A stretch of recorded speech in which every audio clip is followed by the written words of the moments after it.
So I've recently heard of a way to do kind of like the duck nails, but to make them look very nice.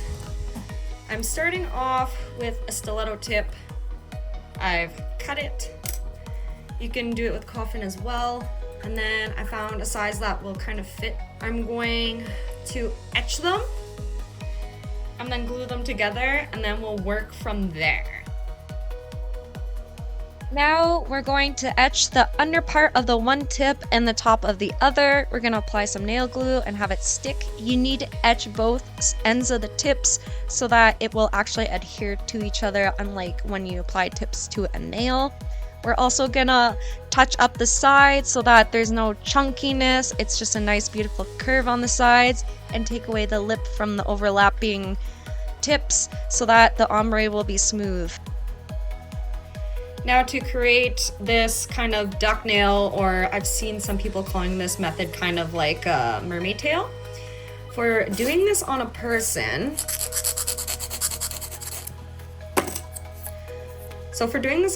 what you would do is that you would apply either a coffin or a stiletto tip. We'd cut it so that at least it's not just excess bulk coming out of there. You can even use the Dremel and Dremel that, which I can do now just for the lulz, I guess, for the demo maybe is a better way to say it. Because one thing that girls don't like when they get their nails is like stuff kind of sticking on the under part. So kind of like when you're doing a filler or rebalancing, you want to make sure it's nice and kind of clean under here. Take off that lip. Doing this on somebody. So again, we're starting off with a stiletto or coffin shaped tip. We're gonna take a square tip and we're gonna uno reverse and stick it on as so. And then as you watched me, I took the Dremel and kind of tapered in the sides a little bit to give it more of that beautiful bodacious shape. And yeah, so let's start making it kind of funky. Okay.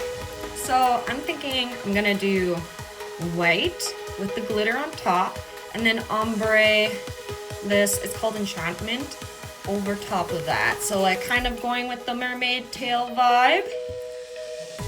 So you're gonna start off with your undercolor, which is closest to the tip.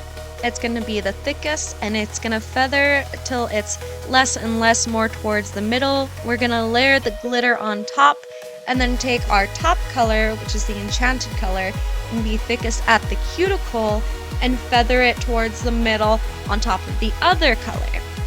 After you've done that, now you can take the clear and you can encapsulate it all. So if you need to finish with any little bit of extra filing to fix anything, you won't be messing with your ombre.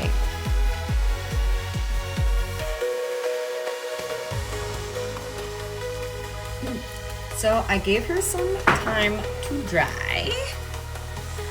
She's already looking so cute already, but I'm gonna file up around here because there's a little bit of gunky monkeys. So we're gonna touch that up. I'm gonna just lightly buff her. And before anyone starts coming for me for my gnarly looking file, this is my personal nail art file, so it's only for I test. decided that I'm going to do kind of like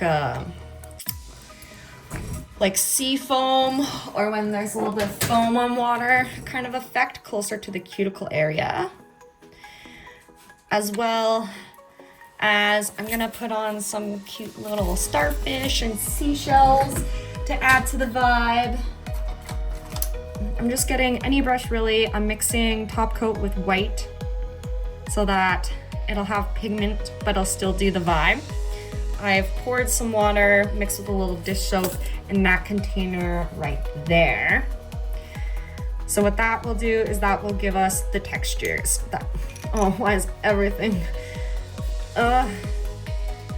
Everything for today, man, is just rest in peace, man. Rest in peace. Okay.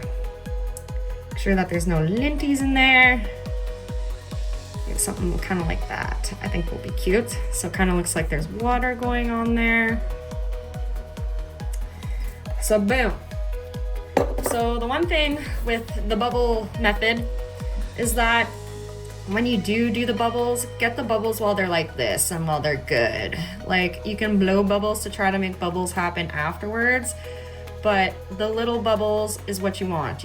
If you blow bubbles, then you have like a bunch of big bubbles mixed in with a whole nonsense of things. But you want the little bubbles, because big bubbles will just be too big and it's not going to add the desired effect that you like. I'll show you. And if this does happen to you, like, I bought these brushes on Amazon, and it's always the same thing when you buy kind of like this cheaper stuff, is that where they're saving money is definitely the glue, but like, girl, we have like nail glue at our fingertips. Don't throw it out, just nail glue it, and then you still have longevity. Like, especially brushes like this that you don't really have to invest too much money in. It's just for application, nail art kind of stuff, like not a liner brush or anything like that.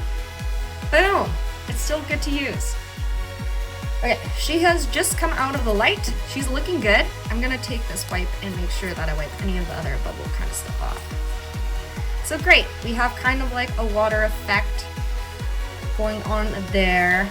I'm going to use maybe some seashells and stuff. So let's whip out this guy. Pretty good nail or gem glue, I'd say. You see almost everybody using it. Okay, so maybe a couple seashells, a couple little stars. The great thing for using a gel adhesion product for placing gems and studs is that you have time to work with. So I had some thoughts. So I'm going to do some builder gel line work going up the thin. And I'm thinking I might add a couple pearls right there just to kind of like separate that from that. But that's the thing with just winging it. It's all about vibing it out and figuring out what you're really gonna do here. So whenever you're doing a 3D gel work anyway, some people like to use just from the tube. I'm using gel from the bottle, making sure I have a good dollop on there. I'm gonna apply it thicker at the tip, and then we're gonna lighten our pressure going upward. So if you can see, we have a nice dollop there to add that texture. So we're gonna do it again.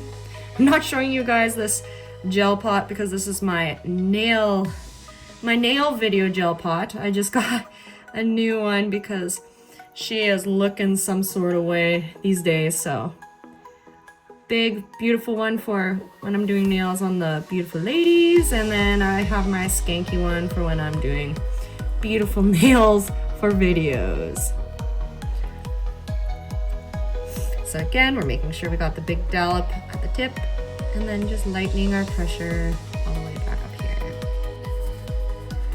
It's looking super cute. I love this shape, man. Like, I don't know, what do you guys call this? Is this new age duck nail or is this mermaid tail shape? I want to try doing another kind of design that's not just going with the whole mermaid theme with it. I'm just growing out my nails right now because I changed them up so much that they're getting pretty raunchy. So I'm investing into some creative base so that I can be hormonal with my nail art and change it as much as I want, but don't have to worry about the condition of my nails when I have to remove and just do a whole different vibe. Okay, that's looking really cute. Me liking. Ooh. So now I'm gonna apply some pearls here, and then I think we can call that a day. That's looking so cute.